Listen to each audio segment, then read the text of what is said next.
Happy Sunday from Fantasy Baseball Cafe here. I'm Jason Gilbo. Just running through the pitching preview for this week. We're on week 12, and it is flying by. So I'll be taking a look at some pitching options this week, some streamers, quick cap of the bullpen situations, which not a lot has changed. And then we're getting closer to the Jose Fernandez return, so I'll touch on his news later on. This week's pitcher profile, I'll be taking a look at Taijuan Walker from Seattle, who's pitched really well the last few weeks, but I'll get to him later in the podcast.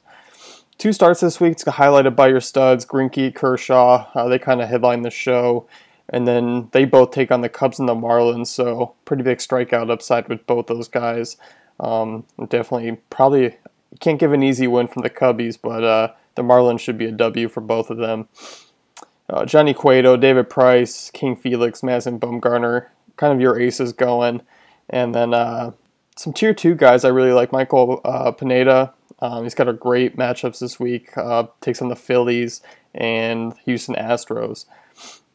Jordan Zimmerman, Carlos Martinez, they'll all mix it up with opponents like the Astros, Phillies, Braves, and Marlins. So really favorable matchups for them.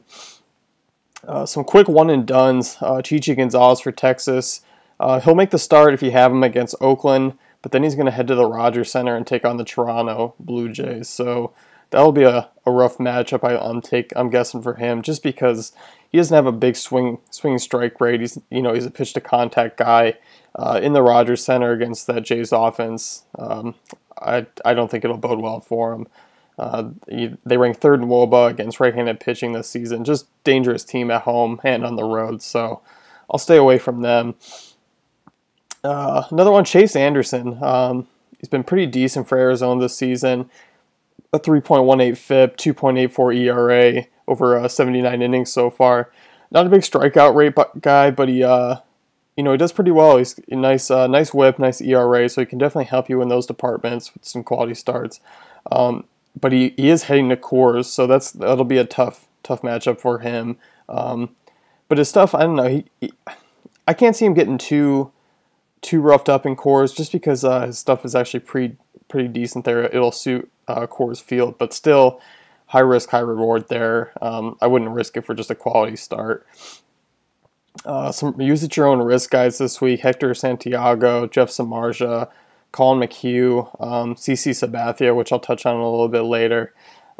If Jeff Samardzija has a good week, like I said, I've mentioned him, he's just not a great fantasy pitcher, so if he has 2 solid starts this week, I would just try and put him on the block and get rid of him, kind of like with what I've been doing with Julio Taijuan. So, 2 guys I really like to stream this week for 2 starts. Tommy Milone, he will face the White Sox and the Brewers. Both teams are just bottom 5 against lefties, and the White Sox are just god-awful against left-handed pitching. 232 WOBA, 23.7% strikeout rate, 40 weighted runs created plus. They are just dead last, and they are dead last by a large margin. So you can really, until they turn it around, or if they do, you can probably fire up a lot of lefties against the White Sox. Next, the Brewers. Not too much better. 281 WOBA, 22.6 strikeout rate, and 83 weighted runs created plus. So Tommy Milone will have the benefit of facing 2 bottom 3 offenses against left-handed pitching. So I think he's a pretty decent play there this week for fantasy. Next one is Mike Fiers. He'll face the Twins and the Mets at home. Both are in the bottom 10 in offense against right-handed pitching, and Fiers has a little more strikeout upside, even though Malone's picked up a nice couple strikeout games over the last few starts. Fiers was pitching well until his recent blow-up against Kansas City, which is always a risk just because he has it one start and then he looks like he's never pitched before again in the next. So he has a 25% strikeout rate this season, so he can help you out there. The Mets, 20.5% strikeout rate, 293 WOBA. Twins are, about the same, 295 WOBA and the same exact strikeout rate. So he'll have, favorable matchups there. Not a lot of power from those 2 teams other than a couple bats. So he should be able to keep the ball in the yard. Some streaming options this week. We'll head to the Bay Area. Chris Heston against San Diego. He faces them on Thursday. nice option there. He's been better off at home, but like I said, I mean, Petco's almost as good as playing at home for those guys. Solid 3.83 ERA. Of course, he's coming off the no-hitter a couple weeks ago.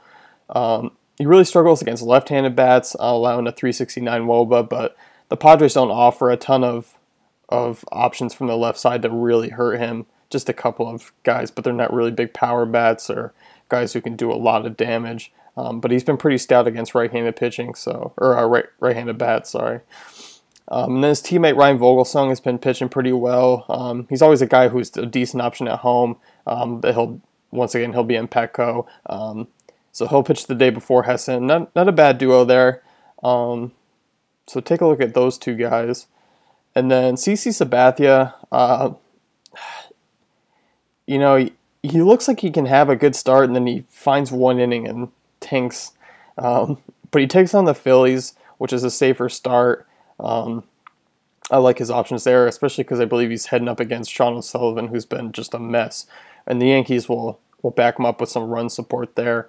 And then he'll take on the Astros, who have a strikeout rate of 24%, which creates some upside if you want that. But Houston ranks in the top 10 against lefties and ISO and those types of numbers. So there's some risk, and Sabathia's not the pitcher that he used to be. So kind of use at your own risk as well. But I like him for a start against Philly, as I do many pitchers.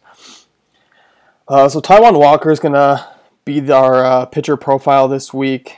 He's been in really good form. He's coming off a nice double-digit strikeout game. He has a 4.94 ERA on the season so far, but a 2.63 ERA in June. And, he's